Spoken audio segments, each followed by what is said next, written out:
Bueno, quería colaborar a generar una suerte de discurso paralelo o bien una nota a pie de página en torno a las clases que estamos dando, que estoy dando en este año 2020 en el curso de Teoría Antropológica de la licenciatura en Ciencias Antropológicas del Instituto en Ciencias Antropológicas de la Facultad de Humanidades y Ciencias de la Educación, UDELAR. Quería, como les decía, después de esta larga frase institucional, esbozar una suerte de discurso paralelo o bien de discurso dentro del discurso de las clases que estoy dando referidas a, como dije, la escuela sociológica francesa y el estructuralismo, particularmente el estructuralismo levi-straussiano. Y voy a utilizar para establecer este discurso dentro del discurso, o en todo caso, voy a entender la necesidad de este discurso dentro del discurso, digamos, tal vez con otras configuraciones de las clases propiamente dichas. Voy a hablar a través de estas palabras y de las imágenes que ustedes van a recibir de un libro de Levi-Strauss que se llama Saudades do Brasil.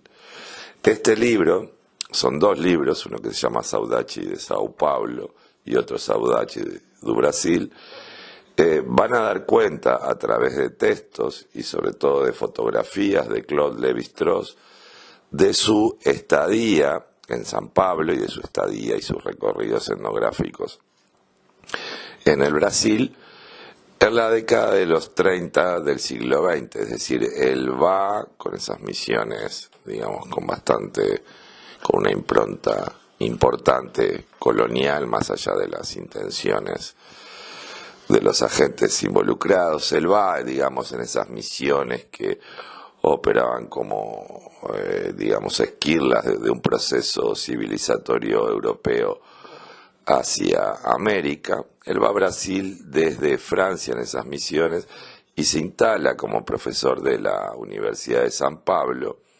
Y bueno, y se constituye como uno de los fundadores de la antropología brasileña. Justamente él se hace antropólogo en Brasil. Es importante decirlo, su proceso etnográfico y su proceso, digamos, por llamarlo de alguna forma, de conversión antropológica ocurre en el Brasil. Y las fotos que ustedes van a ver, que les estoy mandando en este video, dan cuenta de ese proceso, digamos, de constitución de Lévi-Strauss como antropólogo, que me parece que es muy interesante porque, bueno, a través de diferentes textos que hablan de su vida, él dice claramente que su formación como etnólogo, su formación etnográfica cuando llega al Brasil, viene de una matriz filosófica, era muy poca, y que en realidad esa formación la va a terminar recibiendo en los Estados Unidos a través de la absorción de la gran etnografía norteamericana, ¿sí?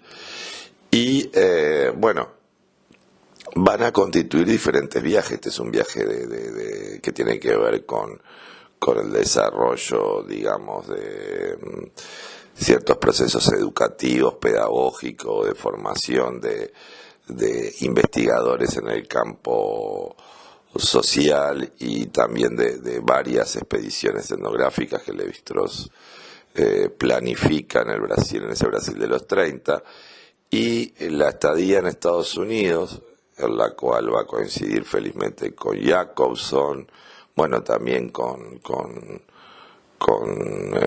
Franz Boas, que va a hacer muchas diligencias para que Lévi-Strauss llegue a América huyendo del nazismo, y que en realidad Franz Boas va a morir en los brazos de Lévi-Strauss en una reunión, en una fiesta, producto, si mal no recuerdo, de un ataque cardíaco. Estas no son meras anécdotas, es decir, son seres humanos que están viajando de una parte del mundo a otro por motivos académicos, de búsqueda de conocimiento, por persecuciones políticas, etcétera. Por eso me parecía importante traerles este libro, Saudade do Brasil, justamente escrito por Claude Lévi-Strauss, con una colección fotográfica excepcional, ¿sí? Y también comprender que cuando hablamos de la escuela sociológica francesa y del estructuralismo, los niveles de impacto en América Latina son evidentemente diferentes. En el caso de Brasil, el impacto de la escuela sociológica francesa, el estructuralismo y las derivas del estructuralismo, claramente creo que el único país de América Latina que estaba en condiciones teóricas de producir el perspectivismo tal como lo generó Vivero de Castro era justamente Brasil, porque primero por esa impronta de la escuela sociológica francesa, que Lévi-Strauss va a ser uno de los que va a introducir esa escuela entre sus discípulos, y básicamente los análisis sobre la ciudad, las indagaciones sobre la ciudad que él va al fin a promover entre sus estudiantes van a estar basadas en las premisas durkheimianas, mosianas básicamente, y de otros integrantes de la escuela sociológica francesa, ¿sí? Y también, digamos, el ingreso de varios estructuralismos, no solo el levi-straussiano, pero el ingreso del estructuralismo levi-straussiano en el caso de Brasil va a ser también muy temprano, aunque para el caso, digamos, del boom de los 60 y los 70 del estructuralismo en el mundo, también va a haber una influencia muy importante en la Argentina, bueno, en los Estados Unidos ni hablar. Estoy hablando del territorio extraeuropeo, del territorio americano particularmente, bueno, y en varios países de América Latina, pero el desarrollo principal de, digamos, una perspectiva y un trabajo estructuralista en el campo de la antropología fuera de Francia se va a dar sin duda en Brasil. Y esto va a continuar con diferentes ritmos según las disciplinas en el ingreso de otros pensadores, de Foucault, de Bourdieu, de Gilles Deleuze también, que va a ser uno de los países con una producción muy importante en torno al pensamiento deleuziano, y que ha dado, digamos, las derivas antropológicas tal vez más interesantes de las Américas, y bueno, y uno de los grandes aportes de América Latina hacia el mundo, en referencia justamente a esa construcción denominada perspectivismo, ¿sí? Por tanto, los que estudiamos allá en Brasil tenemos inevitablemente una fuerte impronta de esta escuela, de la escuela sociológica francesa, que los que venimos, bueno, en fin, de las experiencias del Río de la Plata cuestionamos en muchos aspectos. Tenemos una influencia muy fuerte del pensamiento de Lévi-Strauss, o en todo caso, algunos que estudiamos allá aprovechamos los últimos dejos de esa influencia, hoy prácticamente disipada por el nivel de complejidad que implica esta forma de pensamiento, y también por el triunfo de lo que Marx llamaba socialismo de cátedra, que lo voy a relatar y desarrollar este concepto en otro momento para no distraerme. Y bueno, y la influencia a posteriori en muchos de nosotros de la camada francesa, digamos, de los 70, de los finales de los 60, 70 y 80, también tiene que ver con todo ese proceso digamos, de gran influencia de estos pensadores en las diferentes etapas de la antropología brasileña para los que nos formamos allá. Evidentemente que mucha gente de la que se formó allá en Brasil, bueno, tomó por otros recorridos absolutamente opuestos, o como pasa muchas veces, no se formó demasiado por motus propios. Pero en general, en la época que a mí me tocó, finales de los 90, todavía estaban todos esos esas presencias, digamos, bastante relevantes de la escuela sociológica francesa, el pensamiento de Pierre Bourdieu, de Foucault, de Deleuze y de todas las derivas que esto iba generando en la propia antropología y las relativizaciones que la propia antropología hacía a estas formas eurocéntricas de pensar el mundo. ¿Sí? Quería, aparte de mostrarle algunas de las fotos de este libro, Saudade do Brasil, en el video, leer algunas partes del texto de Lévi-Strauss, del prólogo, que él mismo escribe este libro maravilloso. Así que voy a hacer una traducción directa delante de ustedes de un portugués muy bueno, muy rico, a un español que espero esté a la altura. Y bueno, les voy a leer entonces algunos fragmentos del prólogo de Saudade do Brasil de Lévi-Strauss. Dice Lévi-Strauss: ¿cómo mis viejas fotografías no inspirarían un sentimiento de vacío y tristeza? Ellas me dan la conciencia aguda de que ese segundo despojamiento será definitivo. Por el contraste entre un pasado que tuve todavía la felicidad de conocer y un presente del cual me llegan testimonios dolorosos enviados por personas a veces desconocidas. Contaté esto a propósito de los Nambiquara. Los bororos, cuya salud y robustez yo admiraba en 1935, pierden hoy progresivamente, roídos por el alcoholismo y por las enfermedades, el uso de su lengua.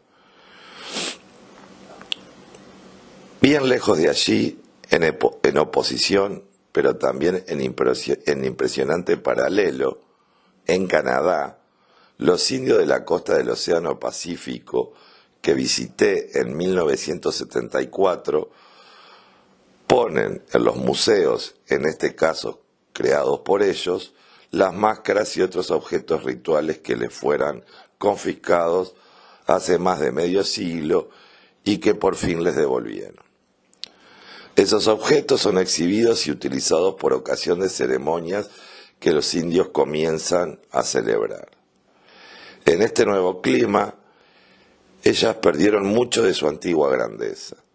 El potlatch, otrora solemnidad al mismo tiempo política, jurídica, económica y religiosa, sobre el cual todo el orden social reposaba, repensado por indígenas instruidos, impregnados de ética protestante, se degradan en intercambios periódicos de pequeños presentes para consolidar la armonía en el seno del grupo y mantener la amistad.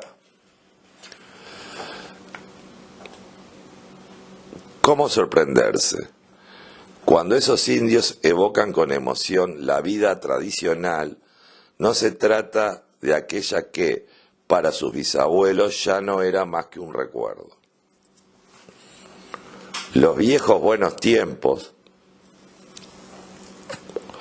para sus descendientes irremediablemente transformados, son el periodo anterior a la Segunda Guerra Mundial, en que la economía de pesca y de recolección todavía no había sido destruida por los reglamentos para la protección de los recursos naturales establecidos en beneficio no de ellos, sino de las grandes empresas forestales, de la pesca industrial y del turismo organizado. Esta visión deformada del pasado no es un fenómeno puramente exótico. No pertenece exclusivamente a pequeñas culturas en vía de extinción. Para convencerse de eso, basta considerar lo que era Europa hace menos de un siglo y lo que es ella hoy. Como la mayor parte de mis contemporáneos, yo no había evaluado en 1935 la extensión del cataclismo, aquel de origen interno que 21 años antes en Europa tuviera la locura de desencadenar con la Primera Guerra Mundial y que la iba a condenar a la decadencia. Su potencia parecía siempre intacta, su dominación moral sobre el resto del mundo garantida. Eran defensa de las infelices culturas exóticas amenazadas por la expansión occidental que mis colegas etnólogos y yo pensábamos que debíamos consagrarnos. Las cosas cambiaron mucho desde entonces. Transformada en su propia víctima, es la vez de la civilización occidental de sentirse amenazada. Ella destruyó en el pasado innumerables culturas cuya diversidad hacía la riqueza de la humanidad. Detentora, en lo que le concierne, de una fracción de esa riqueza colectiva, debilitada por peligros venidos de afuera y de adentro, ella deja olvidar o destruir su herencia, que tanto como otras merecía ser amada y respetada. La explosión demográfica, en la cual el Occidente tiene su parte de responsabilidad, reduce a una velocidad asustadora la distancia vital entre los seres. En cuanto al progreso, él se devora a sí mismo. Cada vez más los avances de la ciencia y de la técnica, inclusive las conquistas de la medicina, ganancia para los individuos y pérdida para la especie, tienen por beneficio principal frecuentemente, hasta por excusa alegada, compensar las consecuencias nefastas engendradas por los propios progresos anteriores. Con esto resultan otras consecuencias nefastas y para remediarlas será preciso inventar otros progresos. No más como etnólogo, sino como miembro de mi civilización, siento esta expropiación cuando reveo las imágenes de Sao Paulo 70 años atrás.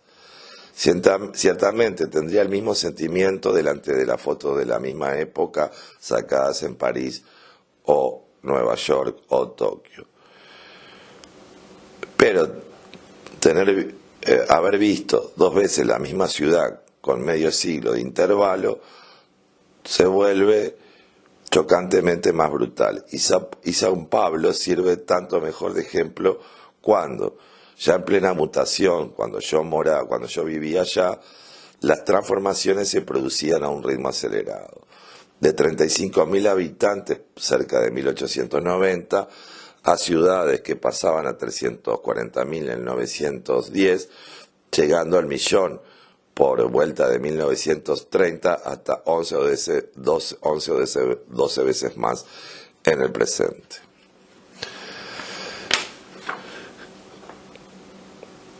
No me tengo como fotógrafo, mismo amateur, inclusive amateur, o mejor, solo fui fotógrafo en el Brasil, después ese gusto pasó, ¿sí? Pero mi padre, artista, pintor y sobre todo retratista, tenía el hábito de fotografiar sus modelos para controlar la posición de los trazos principales. El procedimiento se había vuelto práctica corriente entre los pintores de la mitad del siglo XIX. Mi padre sacaba sus fotos, las revelaba y las copiaba él mismo. Desde la infancia mi familiaridad con esas operaciones fue común. Mis padres fueron junto a mí a San Pablo en 1935. En aquella época, la Leica, surgida unos 10 años antes, conocía su gran momento. Mi padre y yo nos abastecíamos en un comercio del Largo San Francisco, enseguida abajo de la avenida Brigadier Luis Antonio. Un emigrado de Europa Central comercializaba allí los aparatos de segunda mano y otras curiosidades fotográficas. Tengo todavía un objetivo Hugo Meyer 1,5 f 75 centímetros, prácticamente inutilizable por causa de su peso, pero con el cual se hacían bellísimos retratos. A lo largo de mis viajes tuve sucesivamente 2 Leicas y la segunda de un modelo mejorado. Las fotos de formato 24 x 36 provienen de una o de otra. Las de formato 6 x 6 fueron sacadas con un reflex Voigtlander, del que yo también me había munido para ocasión de la segunda expedición. Durante la primera expedición yo tenía, aparte de la Leica, una pequeña cámara oval de 8 milímetros cuya marca olvidé. Casi no me serví de ella, sintiéndome muy culpado por quedar con el ojo pegado al visor en vez de mirar y intentar comprender lo que pasaba alrededor.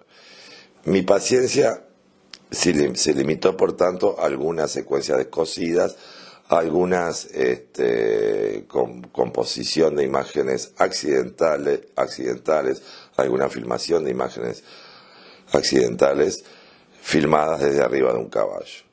Redescubiertas en el Brasil después de años, esos fragmentos del film fueron aparentemente ampliadas para 16 milímetros.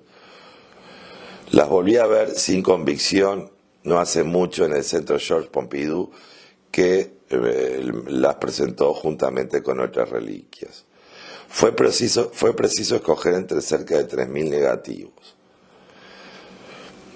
Más allá de algunos que no me despertaron sino vagos recuerdos, ellos son mucho desiguales en la cualidad y el interés.